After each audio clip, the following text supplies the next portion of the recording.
Sveiciens, Vasali, tiem, kuri runā latgaliski.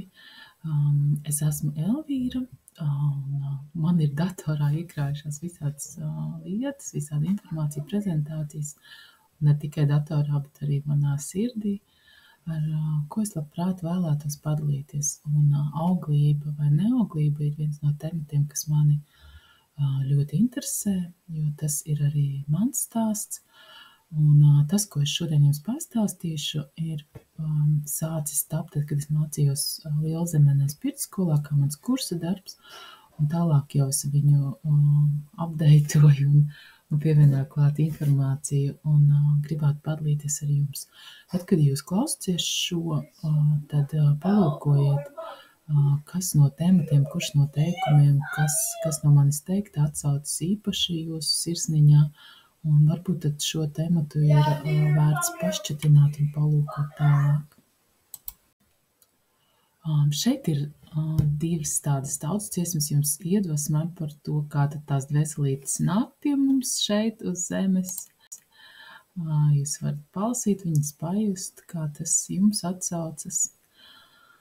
Un tas, ko es varbūt varētu sākumā pastāstīt par sevi nedaudz, ir, es esmu vecmāte un dūla. Vecmātes esmu pabeigusi pagājušajā gadā, dūlām man ir palicis vēl kāds brītiņš mācībās, un tāpat es arī turpinu mācīties par masieri, par masāžu terapeiti.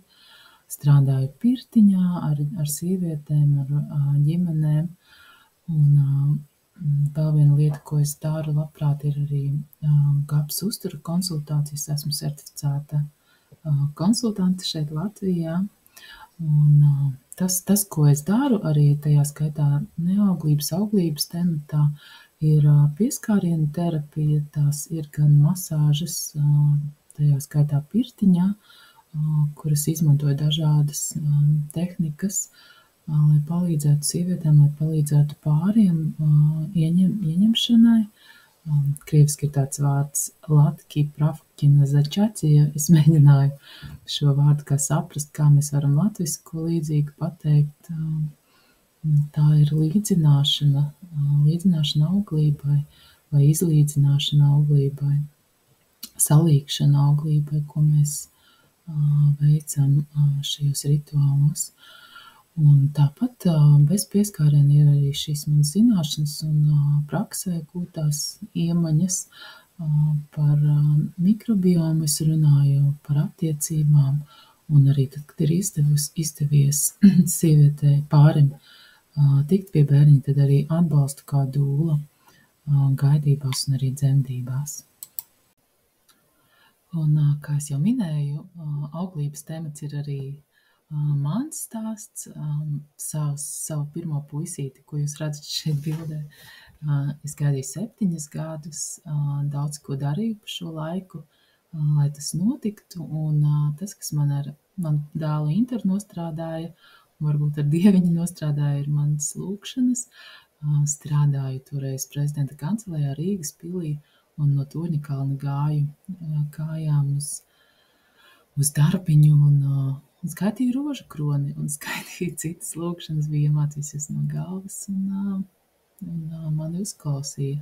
Abi mani puikas ir nākuši ar mākslīgu apaugļošanu, bet arī tā ir iespēja mūsdienās, kad auglības līmenis vīriešiem, sievietēm ir diezgan zems, bet ne vienīgā iespēja.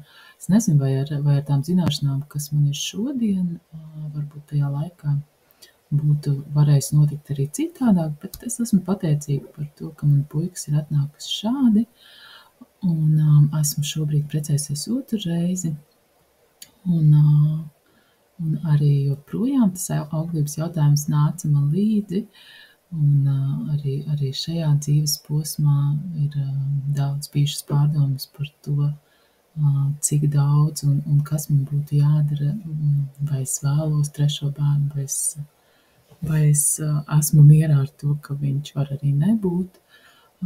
Tā kā esmu gājis tam cauri un izjutusi uz savas ādas, un esmu pateicīga par šo ģimeni, ko jūs redzat bildītē.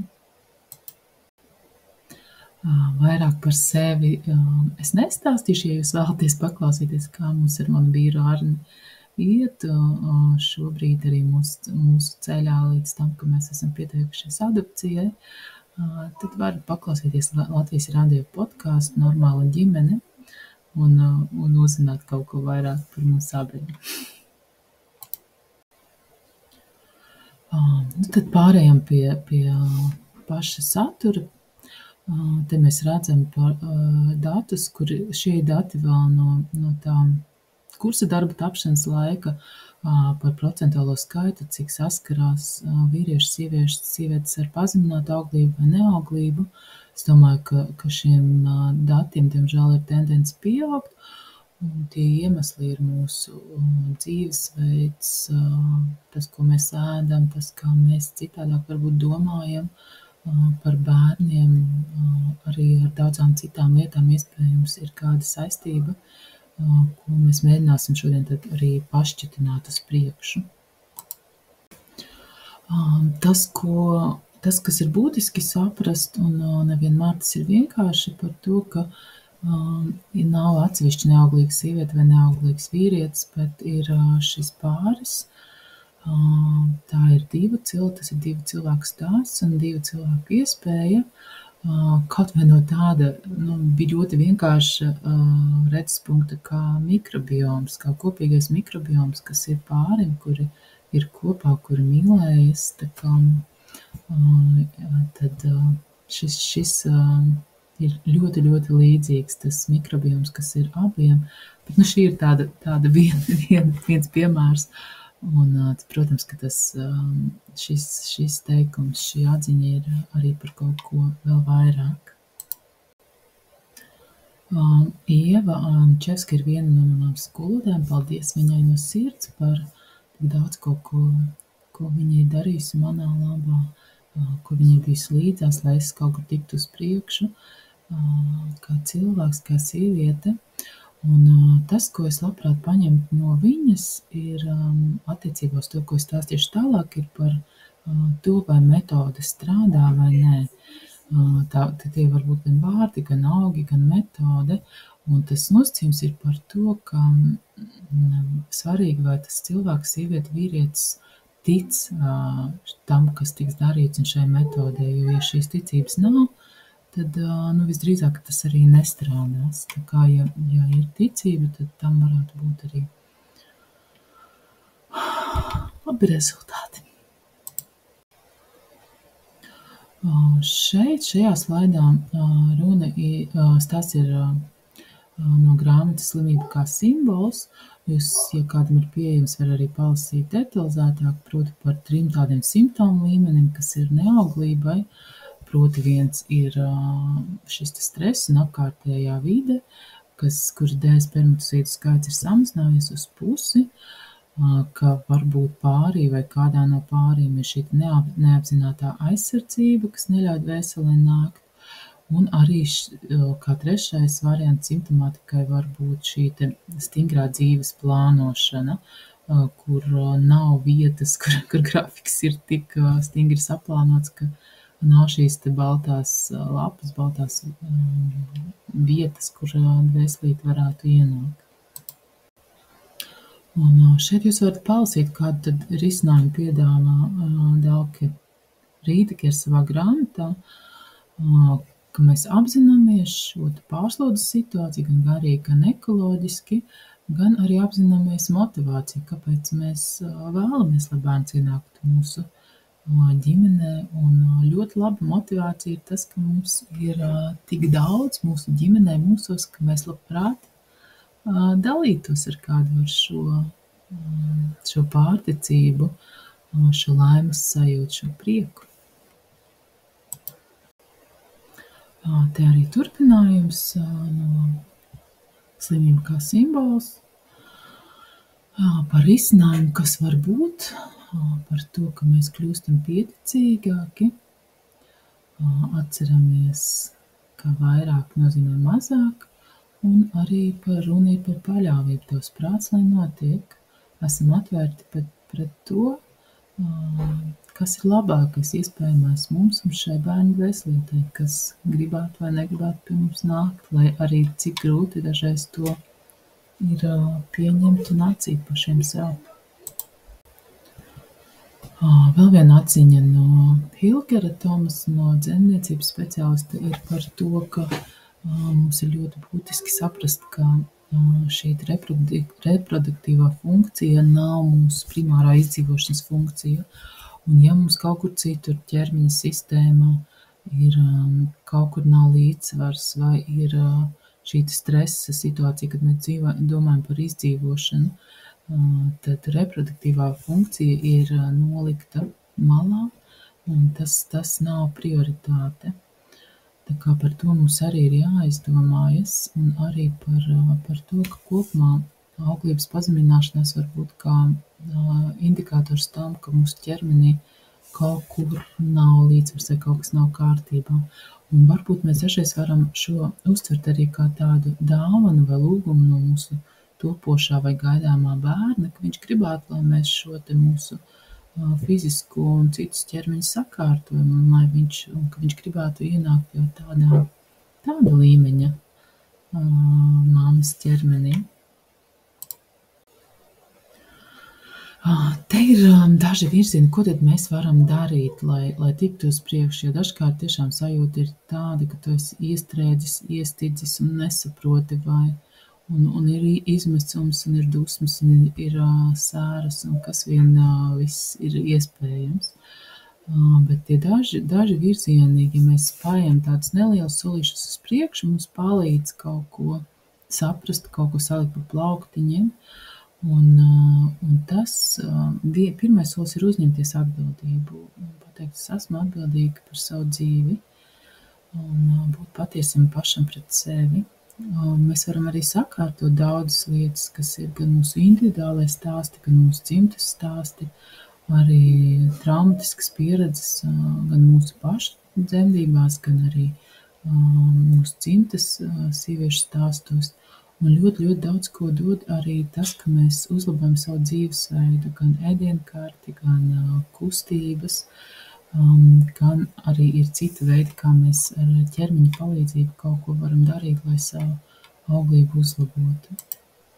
Un viena lieta ir attīrīšanās no fiziskajiem, garīgajiem parazītiem, ko pirts rituāla laikā ļoti labi var darīt, un attīramies arī no iepriekšējām attiecībām, un atveramies šai grūtniecībai. Šis viss burvīgi pirtiņā ļoti, ļoti jauki strādā, un varu ieteikt no sirds. Viena no tādām tēzēm arī par to, kāpēc palielinās neauglīgo pāru skaits, ir par to, cik vispār mūsu dzimtās ir pieejamas dvēseles, kas gribētu nākt pie mums un iemiesoties. Un šeit ļoti labs ir Julijas Šeļepinas kurs, ko šobrīd var online klausīties. Diemžēl uz Latviju viņš šobrīd nevar atbraukt no Krievijas, bet par to, kā mēs strādājam ar mūsu ģimenes abortiem, gan spontānajiem, gan legālajiem, medicīniskajiem, un kā mēs palaižam caur pirts rituālu, caur šo īpašo rituālu dvēselītes atpakaļ, lai viņas var stāties rindā un atkal nāk pie mums, vai nu kā mūsu bērni, vai kā mūsu mazbērni. Pirtiņas šodien minēšu vairākas reizes, un to patiešām es saredzu arī kā tādu auglības dievnamu, kur ir ar mums kopā arī gan mūsu senči, gan arī mūsu dievības, Dievs Laima, Māra un daudz citi spēki, kas ļauj mums tādā ieiet, izmainīt apziņas stāvokli un kādas lietas ieraudzīt tā, kā varbūt mēs neesam redzējuši līdz šim. Varbūt arī satikties un parunāt ar šo iespējamo bērnu dvēselīti un saprast, kā mēs varētu būt vēl labāki, iespējami vecāki tieši šai dvēselītei, lai viņam gribētu atnākt pie mums. Es minēju arī šos te mūsu piedzimšanas stāstus, gan mūsu pašu, gan mūsu mammu, vecmammu, Un pirtiņā ir tāda vieta, kur ir ļoti līdzīgas sajūtas, kādas mums bija tad, kad mēs bijām mammas vēderā. Tur ir tumšs, tur ir silts, tur ir ūdens, tur ir pieklusinātas skaņas. Tur bieži vien ir pirtniece, sieviete, kas savā enerģijā ir ļoti līdzīga mammai, kura ir šis te mammas tēls. Un ar šo kopā mēs varam arī dziedināt kādas lietas mūsos, kas ļautu mums pašām kļūt par mamām saviem bērniem. Pirtī arī ļoti, ļoti svarīgs ir ūdens, un ir atsevišķi arī dažādi kursi pirtsskolās par to, cik foršas lietas var izdarīt ar ūdens palīdzību. Un te mazliet iedvesmai par to zvejošanu, ko mēs varam arī pirtiņā ļoti labi izdarīt. Un te daži vēl pirts rituāli un dažas metodas, ko izmanto tieši saistībā ar ieņemšanu. Tas ir viens no slāvu tradīcijas, pārcepšanas rituāls vai jeb auglības pirts, kur iet kopā pāris pirtī, kur gatavo šo te mīklu ar ieraugu, no puses mīklas cep zivju pīrāgu, otrā pusē ietina vīru un sievu palagā šajā te mīklā, izmanto olu, tā kā ļoti, ļoti tāds skaists rituāls, un īstenībā tagad mācoties par GAPS konsultanti šo var ieraudzīt arī no tāda aspekta kā kopīgs mikrobioms un mikrobioma uzlabošana, jo auglība ir ļoti, ļoti, un hormonālā sistēma, gremošanas sistēma, mūsu smadzeņu darbība ir ļoti saistīta ar to, kas mums iekšā ir, kāds mikrobioms ir.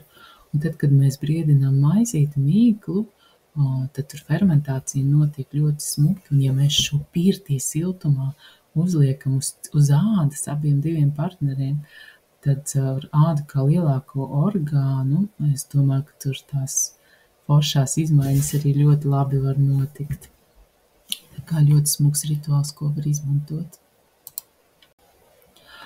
Šī ir vēl viena versija ieņemšanas pirtī, ko arī ir stāstījušas citas pirtnieces, ko es esmu piefiksējusi, ir par tādu īpašu ieņemšanas pirts rituālu, kad ir vairāki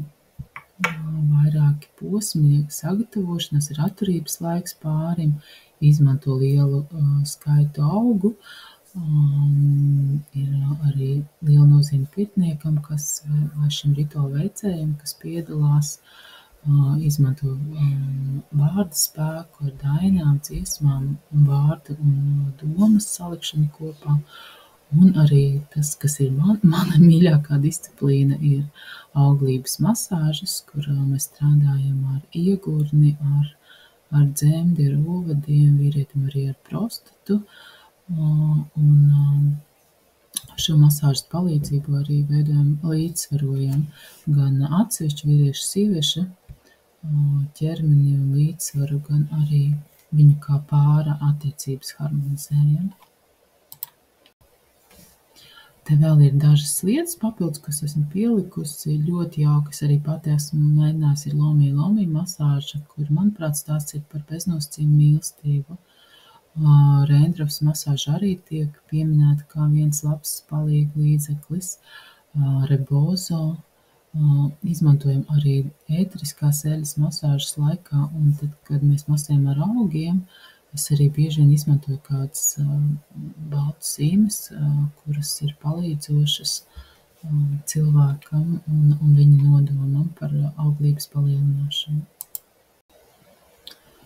Un šis ir viens citāts no babas Juļas vai Juļas Šeļepinas. Tas ir pārdomām.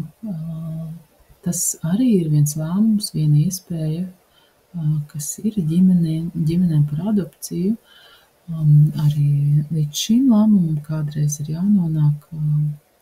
Dažreiz tas ir vieglāk, dažreiz tas ir grūtāk, dažreiz rāda ļoti daudz pārdomu. Bet mums ir jāzina, man ir jāpastāsta, ka arī šādi sistēmā tas var strādāt.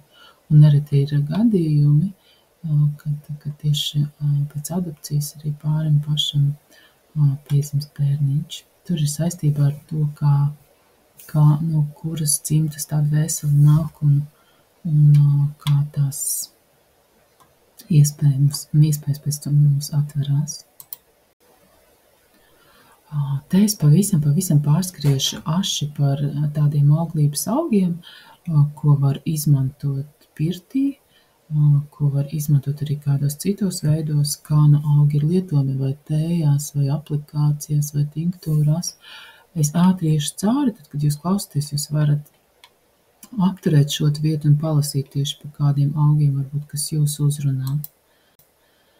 Un tas princips, ko augu lietošanā bieži vien ievēro, ir, ka līdzīgi ārstē ar līdzīgu, piemēram, liepas lapā ir sirsniņas forma, un mēs zinām, ka sirdi bieži vien mēs varam arī ar liepu preparātiem ārstēt, vai, piemēram, strutenē ir šī sula, kas ir dzeltenā, kas atgādina žulti, un ko tādā veidā mēs varam saprast. Un šajā attēlā es jums gribēju parādīt sievietes reproduktīvo sistēmu un zieda, kā izskatās zieds, kauslapas un visas citas sastāvdaļas. Man liekas, ka šis arī ir ļoti, ļoti kaut kas līdzīgs, vai ne? Un tātad par auglības augiem, šis ir apkopams no ļoti dažādiem avotiem, kur vienas redzēju, to mēģināju salikt kopā šajā pirmsskolas kursa darbā. Tad es eju cauri, alfabēta secībā, akācija, ābele, bērs, cēriņa, ieva, skaistais pavasaris, lāzdiņa ļoti, ļoti labi strādā, ļoti smuki. Liepa jau minētā arī uz tāda viens no galvenajiem arī ieņemšanas pirtī, ko izmanto kopā ar ozolu. Arī rozes, kā rožu ziedlapas, tiek izmantotas plaši. Vilkābele, vībotne, ļoti, ļoti svarīgs augs tieši sieviešu sakrālajai telpai, sieviešu harmonizācijai, sieviešu ciklu harmonizēšanai, redzējumu paplašināšanai. Vītoliņš ļoti smuki runā par vieglumu. Un mēs redzam arī tādus mīlas augus, jeb afrodiziākus, kurus var izmantot arī, kad mēs runājam par auglības palielināšanu. Man pašai ļoti patīk, ļoti nepatīk smarža, bet ļoti patīk, kā strādā lupstājs un arī kalmes. Arī pārējie, protams, ka ļoti jauki augi. Un augi nav mana super lielā specializācija. Es vairāk izmantoju varbūt tādus sajūtas vai muskuļu tehnoloģijas vai intuīciju, kad kurš augs labāk varētu nākt, kuram cilvēkam, bet šeit jūs varat prasīt arī kādam cilvēkam labākām zināšanām par augu izmantošanu. Un var uztaisīt arī tādus īpaši jums augu maisījumus, kas var palielināt auglību jums. Un šeit ir daži piemēri šiem maisījumiem no cilvēkiem, kas patiešām par šo vairāk zina. Viens ir Lilijas Bērziņas variants par auglības maisījumu vīriešiem un sievietēm. Es pati esmu arī šo sieviešu maisījumu mēģinājusi un tādā hormonu ziņā, man liekas, ka tas efekts bija labs un varēja just, kā viņi darbojas. Un savukārt šeit ir no Evitas dedzes arī vairāki augi, kuri tieši sievietēm var noderēt cikla regulēšanai saistībā ar estrogēnu, kas mums ir cikla pirmajā pusē, un progesteronu, kas ir cikla otrajā pusē. Un šis ir atkal no Ievas Jančevskas latviešu dziedināšanas tradīcijas citāts par to, ka ar ārstniecības augu palīdzību sievietes varēja ietekmēt savu auglību, un šeit ir runa vairāk par ierobežošanu, kā augus izmantoja kontracepcijai, lai varētu sieviete pati noteikt, cik bērnus viņa grib savā ģimenē, bet, attiecīgi, šo mēs varētu pielīdzināt arī auglības palielināšanai. Un tagad ķeramies pie lielā vārda stress, kas, manuprāt, ir viens no atslēgas vārdiem šobrīd, domājot par auglību, par neauglību. Tas ir tas viens, ko es minēju, kad mums ir ieslēdzies tās izdzīvošanas režīms, tad reprodukcija aiziet gulēt un vairs nav svarīga. Un te mēs redzam arī no Integrative Women's Health, kā tas tā fizioloģiski tiek skaidrots, kas notiek ar mūsu olnīcu, hipofīzes, hipotalāma šo te saikni, un kā ķermenis neuzskata vairs reprodukciju par svarīgu tajos brīžos, kad mēs esam super stresā. Un aizvien vairāk arī pētnieki runā par vārdu, par domas, nodoma spēku, transformācijas procesos, un patiešām tas arī ir ļoti svarīgi, un šajās sieviešu vīriešu konsultācijās, attiecību konsultācijās mēs arī par to runājam, lai mainītu kaut kādus, veidot jaunas sinapšu savienojumus, jaunus ceļus, kur iet, jaunus priekšstatus par sevi, un vispār varbūt drusciņi arī visu jaunu sevi, tā kā sevis pārdefinēšanu. Šeit ir burvīgas divas tādas dziesmas, kas, manuprāt, runā par auglību, par šo te baltumu, par baltajiem ziediem. Uz vilēniem, manuprāt, tas ir par mūsu maksas mikrofloru. Un arī otrajā ir šī doma iekšā. Jūs varat paši pameditēt un pajust, kā tas jums atsaucas, šīs divas tautas dziesmas. Tad, kad mēs izmantojam auglības masāžas veicu parasti 23. cikla dienā sievietēm un apmācu arī viņas, kā viņas var veikt savam vīram prostatas masāžu. Kā pamata eļu es izmantoju bieži vien olīveļu, augsta spieduma, bioloģisko, ļoti labu, kas mums arī svarīga ir mūsu šūnu pabarošanai. Bet ir iespējams arī ļoti smuki izmantot dažādas ēteriskās eļas, kā papildus nodomu, papildus mērķi, ko mēs šajā masāžā ieliekam. Tātad no ēteriskām eļām tie var būt vairāki virzieni, tie ir gan erotiski aromāti, tie paši afrodiziāki, gan ģimenes aromāti atkarībā no tā mērķa, kas ir pārim, un arī mēs varam izmantot vairākas ēteriskās eļas tieši potenciāli vai potences uzlabošanai. Šeit jūs varat redzēt, kuras eļas es mācu izmantot. Un, protams,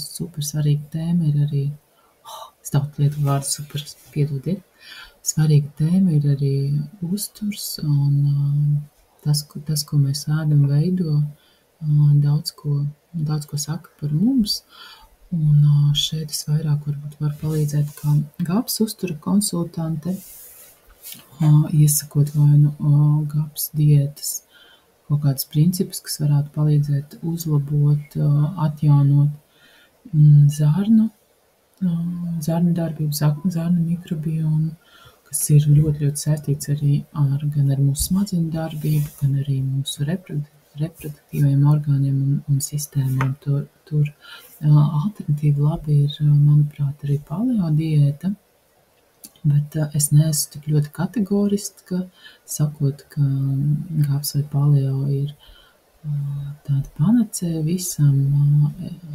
Es domāju, ka arī veģetārieši,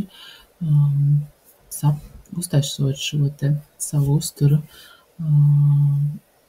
pavēlinot viņu ar labajiem taukiem, probiotiķiem, ideāli var varbūt olas un fermentētos piena produktus, pievienojot, ka var ļoti labi arī sagatavoties bērniņa ieņemšanai. Vēl viens variants, ko es esmu dzirdējusi pati, gan neesmu mēģinājusi, ir to, ka mēs pamainām pretējā virzienā savu uzturu, tie, kuri uzturā lieto gaļu, tie pāriet uz veģetārismu vai pat vegānismu uz kādu brīdi. Un otrādi, ja esam veģetārieši, tad sākam lietot gaļas ēdienus, un ka tas ir tajā brīdī mūsu ķermenim notiek tāda pārstrukturēšanās, viens šoks, un šis brīdis var būt labs arī ieņemšanai. Bet šī ir viena tēze, ko es pati neesmu pārbaudījusi. Un šis ir viens citāts no Gabs autores, Natašas Kembels Makbraidas, un šeit jūs varat redzēt vienu šķīvīti, kad es volontēju pie viņas bioloģiskajā fermā Lielbritānijā pavasarī pagājuši gadu, un cītīgi mācījos par Gabs konsultantu un lasīju visas viņas grāmatas, un šeit viņa savā zilajā grāmatā, kas latviski vēl nav iztulkota, runā par neauglību kā ļoti lielu problēmu rietumu sabiedrībā, rietumu pasaulē, un viņas tēze ir par holesterola trūkumu cilvēku ķermenī, kas ir ļoti svarīgs, lai veidotos šīs šūnas, dzimumšūnas un vēlāk arī auglim svarīgās šūnas, un ka tas iemesls ir statīnu lietošana, kad tie ir medikamenti, ko izraksta, tad, kad holesterīns ir paaugstināts, un ka vispār tā zema holesterola diētas un uzturs prevalē ir vairāk, un ka īstenībā šie labie tauki tajā brīdī, kad mēs gatavojamies ieņemšanai, mums ir ļoti svarīgi un būtu jālieto. Tā kā superprodukti, top produkti ir aknas, dažādi orgāni dzīvnieku, olīveļa, olas, krējums, fermentētās lietas, jogurts, kefīrs. Tā kā tas dakteris uzskatā varētu ļoti labi palīdzēt ieņemšanai. Tā kā tāds ātrais skrējiens galopam pa Eiropai, bet varbūt kaut kas jums noder un kaut kas jums rosina pārdomas un atsaucas. Tās vēl dažas lietas, kas, protams, ir ļoti svarīgas, ir attīrīšanās un detoks process gan mūsu ķermenim, gan mūsu fiziskajam, gan smalkajam ķermenim, toksiskumu mazināšana, ka mēs samazinām savās mājās iespējami no ķīmiskajiem līdzekļiem, šampūniem, krēmiem, lietojam pēc iespējas dabiskākus, ko mēs varam, piemēram, uz ādas liekam to, ko mēs varam ēst, olīveļu, vai tad, kad sauļojamies un apdegam krējumu. Un lietojam pēc iespējas ekoloģiskākas preces, kad mēs mazgājam traukus un veļu. Arī ļoti svarīgi ir neremontēt māju, kad mēs gatavojamies ieņemšanai, un arī, kad gaidām bērniņu, ko daudz no mums nezina, un tajā brīdī ļoti gribas sakopt un atjaunot savas dzīvesvietas, bet, diemžēl, mums bieži vien gan mēbelēs, gan krāsās, gan citos celtniecības materiālos šīs toksiskās vielas ir un izdalās un rada mūsu hormonālajā sistēmā traucējumus. Un mēs varam arī domāt par kustības atjaunošanu, īpaši sievietēm. Tas, kas ir mans lauciņš, ir kustības atjaunošana iegūtnē ar masāžas palīdzību, izmantot arī citas ķermeņa, prāta tehnikas, iet jogot, iet uz cigunu, likt adatas akupunktūru, akupresūru, izmantot varbūt dēles arī, kā ļoti, ļoti daudz dažādas iespējas. Un vēl viens tāds ļoti plašs temats ir arī uzturu bagātinātā lietošana. Piemēram, kad ir traucēts šis estrogēna progesterona cikliskums un balanss, tad Vitekas Agnes Kastas ir viens pētījumos pierādīts augs. Bet tikpat labi var būt runa arī par joda trūkumu, kur mēs papildinām arī ar uzturu bagātinātājiem vai atbalstu vairogdziedzerim ar selēnu, cinku. Tā kā es šeit mēģināju apkopot, ka katrs mūsu stāsts ir unikāls un tam risinājumi ir unikāli, bet, manuprāt, ka katram stāstam ir tiesības tikt sadzirdētam, un jau tajā brīdī, kad stāsta, tad jau sākas dziedināšanās un sāk notikt labas lietas. Paldies, ka jūs mani uzklausījāt no sirds. Ceru, ka kaut kas noderēja. Un, ja jums uzrunā tas, ko es daru, tas, ko es runāju, mana pieredze un manas sajūtas, tad es varu jums piedāvāt, varu tev piedāvāt satikties 30 minūtes virtuāli, uztaisīt vienā un otrā galā kādu smaržīgu tēju un aprunāties un saprast, vai mēs kā kopā varētu ko padarīt, lai ģimenes būtu laimīgākas, lai dzimtu vairāk bērnu un lai dzimtu laimīgi un veseli bērni. Tā kā Elvīra Laps LV ir mani kontakti un kontaktu forma, un es priecāšos par kādu ziņu.